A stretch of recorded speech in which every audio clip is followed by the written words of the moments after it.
quick plug before we get started. We're hiring. Ritholtz Wealth Management is a fast-growing, registered investment advisory firm, and we're looking for a highly motivated tax staff member to help our finance and tax team with a variety of tax and accounting projects. Key tasks include, but are not limited to, bookkeeping, reporting, billing, invoicing, and tax filing, as well as assist our financial planning team to service high net worth clients with tax planning needs. I grabbed that from Josh's blog, so you can read it. If you think this sounds like you, please reach out.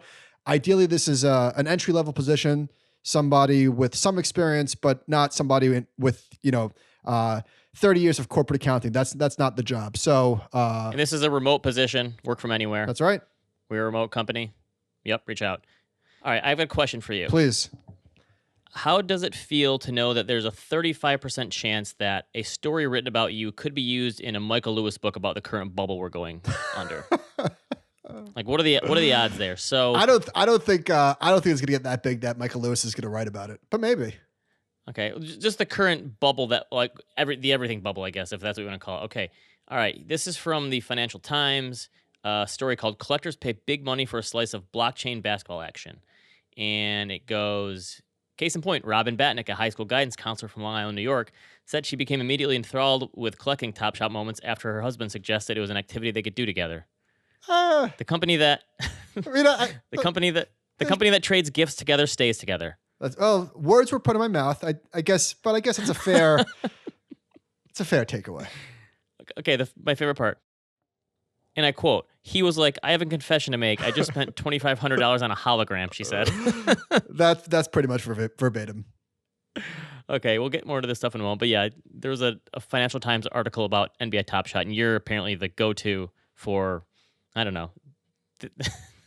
The funny thing is, this article, if you're reading about someone else, you'd say, this is satire, right? Yeah. This isn't real life. Totally. I spent $400 for a Duncan Robinson moment. He isn't even good. I wanted to punch myself in the head. All right, moving on. So the $1.9 trillion stimulus package passed. Here's the breakdown of the numbers. $1,400 checks per adult and kid up to a certain income threshold limit. $75,000 Unemployment for if you're filing single. If you're a single filer. Yeah, I think it goes to $150 for a couple. Unemployment is kept at $300 per week through September. $350 billion for states, cities.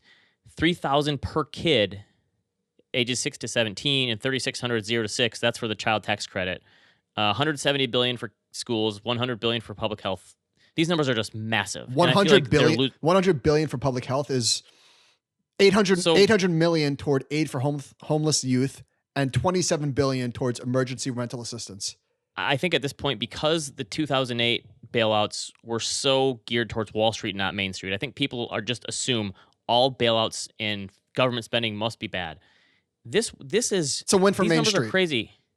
Yeah. So Connor Sen tweeted, a middle class family of 4 gets $12,000 from this thing between checks and the child tax credit. And he says that's an enormous amount of money with no precedent in American history.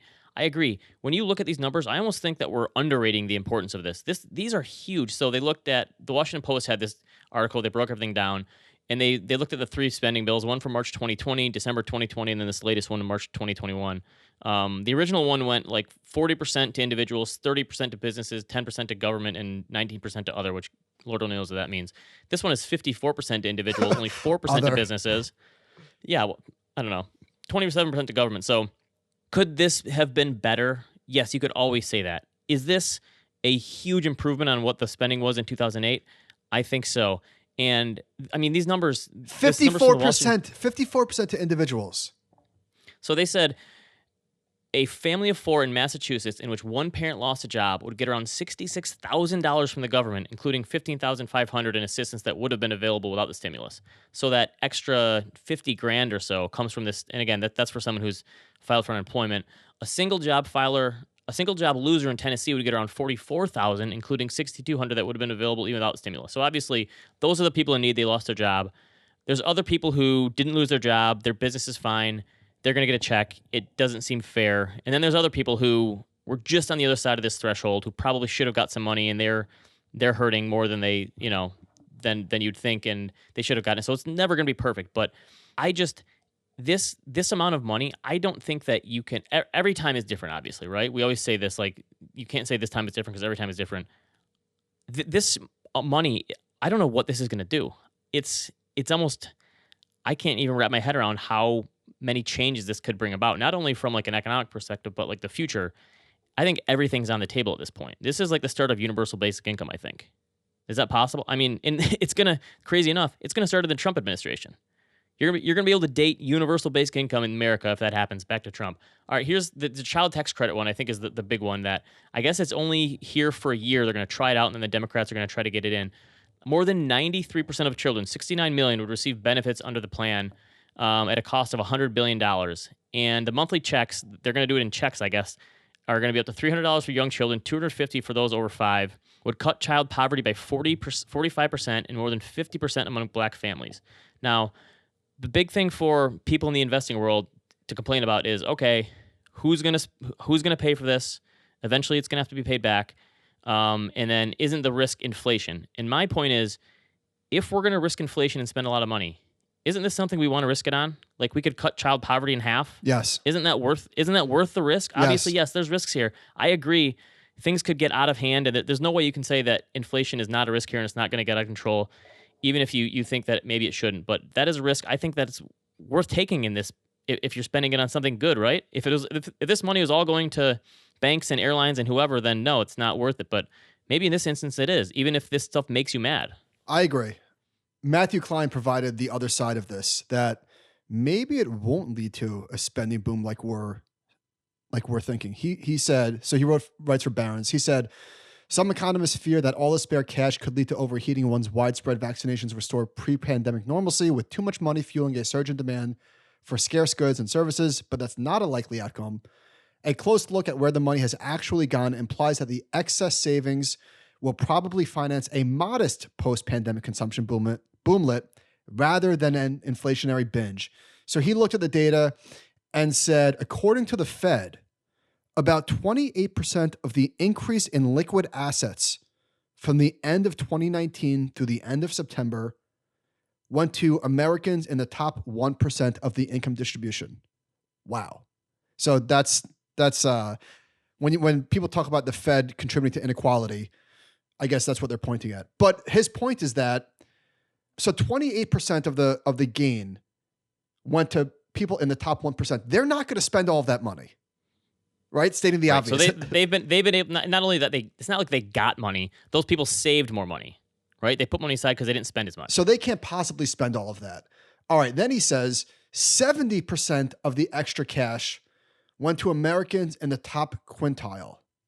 So the majority of the money, unfortunately, we already know, went to people that are already wealthy. So he says only 14% of the extra cash that was saved, which is just $330 billion out of 2.3. But wait, you're saying this money went to them. This isn't money that went to them. This is money they saved. Correct. I'm sorry. Because the other people who got money spent it. Correct. This isn't like the government gave these people money. They didn't spend as much as they normally do. That's correct. So yes, that's a very, very important point that I overlooked. So of the extra savings, only $330 billion out of $2.3 trillion is held by Americans in the bottom 60%. So people in the bottom 60% only have 14% of that, quote, extra savings. So even if they spend every dollar of that, we're not talking trillions, we're talking hundreds of billions, which is a lot, but it's probably not going to lead to runaway inflation. And I wrote yesterday that, and we spoke about this a few weeks ago, the thing to worry about is wages, right? If wages start to rise meaningfully and they continue to, then things start to get pretty hairy. But that's the other thing is, when people think about inflation, they immediately think prices are rising, inflation is bad. All inflation doesn't have to be bad. Like, we had inflation in the 50s. It averaged about 2% a year, which is higher than it's been here. And you had this big spike where like a third of it was over 3%. It got to as high as like 8%. That was like one of the greatest decades that we've ever had economically, that boom after World War II. The 90s averaged 3% inflation the entire time. It got as high as like 6 or 7%. Yeah, inflation doesn't make us Venezuela. No, it doesn't have to be bad if it comes with higher economic growth. And we could see higher economic growth. And the other thing is, like, this people who hold debt, which is mostly middle class and lower class people. That's true. Like, debt, if you hold debt, inflation is good for you. There it is. And guess what? By the way, how come nobody's made that point? I'm sure people have made the point, but how come people aren't pounding the table on that? Say that again. Right. If you hold debt, if you hold a car loan, if you hold a mortgage, student loans, if you want inflation, because that makes it your money you pay back worth less, so that means your debt goes down. And guess what? If your wages are going up and your debt is going down, that's a good thing. I mean, obviously, guess what? It's going to be offset a little bit by rising prices. But if you're that worried about inflation, like sometimes it rises for the right reason. It doesn't have to be the 1970s. And yes, could it lead to poor performance in financial assets? I ran this for my piece I wrote for Fortune this past week. So when inflation is rising from year to year, so one year to the next, it's higher than it was before. The average annual return for the S&P going back to 1928 is like 7%. When it's falling, going down from year to year, it's like 17% a year. So obviously much lower than average. When inflation is above 3%, which is about the long-term average going back to the 1920s, when it's above 3%, it's 6% per year. When it's below 3%, it's 16% per year. So obviously, falling inflation is better than rising inflation, and lower inflation, like under 3%, is better than higher in terms of the financial markets. So, I mean, yes, could this hurt the financial markets if it happens? Probably. And those numbers would be even worse if you took in the inflation into account, right? Because higher inflation, these are nominal numbers, not real. But the financial markets are going to have a poor period at some point anyway. Isn't this a good reason for it if it happens? Sure. I'm just trying to look like, and again, to your point, it may not happen. See, so well, hold on. Let's talk about that part. Like, are we getting too cute, Ben? Are we getting too cute thinking that we're going to have an absolutely massive expansion in the economy and stocks are going to fall? Yeah, I think the funny thing is that that's what seems like a lot of people are worried about, and that does seem crazy to me to think that. To me, it can happen, right? You can't say that can't happen because maybe valuations did get too high. Maybe we did pull all of the gains forward. Maybe we did. But man, I don't know. I just have a hard time seeing our economy booming and stocks blowing up. Sorry, I just don't see it. On the one hand, you've never had a recession like we had last year, and then stocks do well right after it. So it's kind of hard to say, like, well, have we ever had an economy that is booming and stocks don't do well? But to say that stocks are going to crash in the midst of an economic boom, that's hard to believe. I'm sorry. It's very. The other thing is, to your point about like inflation, people always say that the bond market is the smart money. The 10-year Treasury is at 1.6%.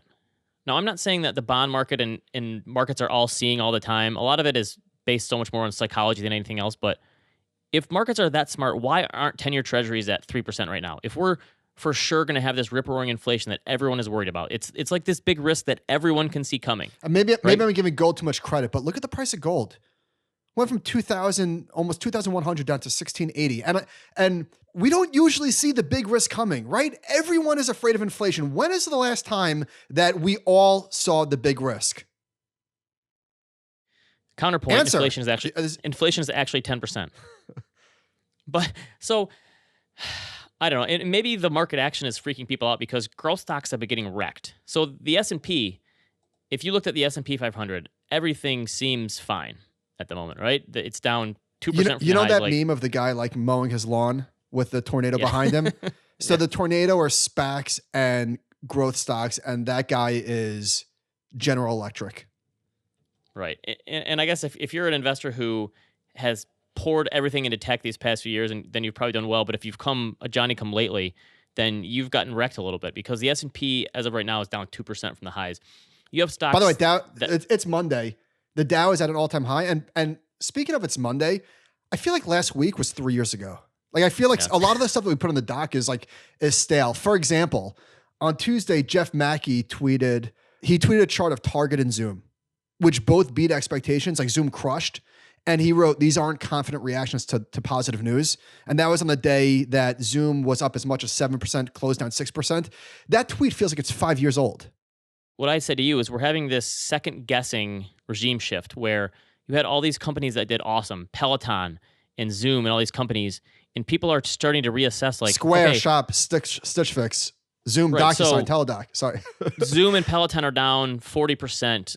Shopify's off almost 30%. Spotify's off 30%. Roku is off almost 30%. Zillow is off 40%. Some of these companies are just getting wrecked, and these are some of the favorites. Tesla is off more than 30%. Everyone's favorite fund, ARK, which we're going to get into, is down 30% almost. these companies and funds are getting just destroyed. And these are some of the favorite ones. Now, if you zoom out and look at what the returns have been over the past year, you're still doing fine if you've been in them for this long. But I don't know how you couldn't get a little nervous about the fact that this is happening. But this is, it's crazy to me that you're having such a disconnect where the market doesn't care. It's shifted. We've done a seamless handoff into these value stocks somehow, and the market hasn't been disrupted at all, but these stocks are getting killed. So question for you. In 3 years from now, do we say, holy cow, I can't believe Peloton was a $50 billion company, and insert Peloton for whatever, growth stock? Or do we say, LOL, remember that time that growth stocks sold off 40% for absolutely no reason? That was cute. Which do you think is more likely? I'll plant my flag in the latter. I think that for people that have a long-term time horizon, I'm definitely not calling bottom here, but I think that for people that have a long-term time horizon, this is a gift. For people that were on margin with these stocks 30, 40% ago, this is an absolute nightmare. Yeah, you're getting killed. And that's probably what happened is because some of the moves we're seeing, like last Friday, you saw stocks down 10, 15% in a day, and then all of a sudden they finished up on the day. That felt very margin-y. Yeah, baby with the bathwater kind of thing. But to your point, like that's what people are. I think that's one of the reasons people want to blame this on inflation, boogeyman, and rates. And sure, maybe that has something to do with it. But again, are you selling your Tesla so you can put it in a 10-year Treasury now that it's yielding 1.5%? That's a stretch. But are people starting to? I still don't think that. I still don't think that's the argument. But is it like, are people starting to reassess? Like, did we pull forward too much? It's not, but it's because did we give them too credit? I think people are thinking that. It's not that bonds are competition, because at 1.5% or even, of course they're not. It's the discount rate. But then it's like, but come on, are we really going spreadsheet here? Are we really saying that people are paying X for Snowflake and a move in the discount rate is wrecking their potential future earnings? Like, are we giving the market too much credit saying that? So sometimes I think people look for an excuse to sell. And if you've got these huge gains and you got a company that's trading at 100 times sales or whatever some of these companies got to, and you say, you know what, this thing's starting to roll over, I'm getting out and I'm going to look for something else. And we have the momentum stocks turn into value stocks and value stocks turn into momentum. And rising interest rates. It's a great story. It's a great reason to sell. So I look at this. Hang on. Before I forget, I just want to say real quick. I am mea culpa. Last week I said that Alice Schrader and Buffett broke up after her book, The Snowball. It was Carol Loomis that writes the Buffett letters, and I do believe that they might have had a falling out, but maybe I'm wrong on that. I feel like there was a falling out somewhere. Okay, and Alice Schroeder, she did write Snowball. Yes. Which was 300 pages too long. Okay, this is since the end of September. Energy stocks plus up 80%. Financials up more than 40%. By the way, is Exxon the next General Electric? Ben asked in September. It turns out maybe not. The only reason you remember this is because you bought Exxon like a boomer because the dividend is paying you to wait. Credit to me. So tech stocks are down a little bit, but you're seeing all these other sectors. So industrials are up 20-some%. Materials, all these other commodities have been on fire. Financials. You're getting this handoff from growth to value that people have been waiting for years. I shared a chart with you before we got on here. Since September 1st, small cap value stocks are up 55%. NASDAQ 100 is up 4%. Again, zoom out and you say, ha, I've been owning tech stocks for 10 years. This is nothing. But this is the kind of thing where it feels like we're seeing a sea change here. And that doesn't mean growth stocks are done, but this seems like for at least a trade or a little cyclical type of thing, this feels kind of real for the value stuff for now. Well, how about this? They can both work. True. Right? It doesn't have to be one or the other. It doesn't have to be one or the other. And obviously this rotation was pretty wicked, especially if you were on the wrong side of it. But they can both work. So again... But I think this crash in growth stocks is healthy, though. Like the gains that you were seeing just unabated, that's not healthy. Like stocks aren't supposed to go up all the time. It shouldn't be that easy. So if you shake out some weak hands, and again, like you said... When was my post? Stocks for 5 or... Remember I wrote a post, this is not the way? Right. So if you're going to be a holder of these stocks for 5 or 10 years, and you can't handle a 30 or 40% correction every once in a while, you're not going to be long for these stocks because this is going to happen.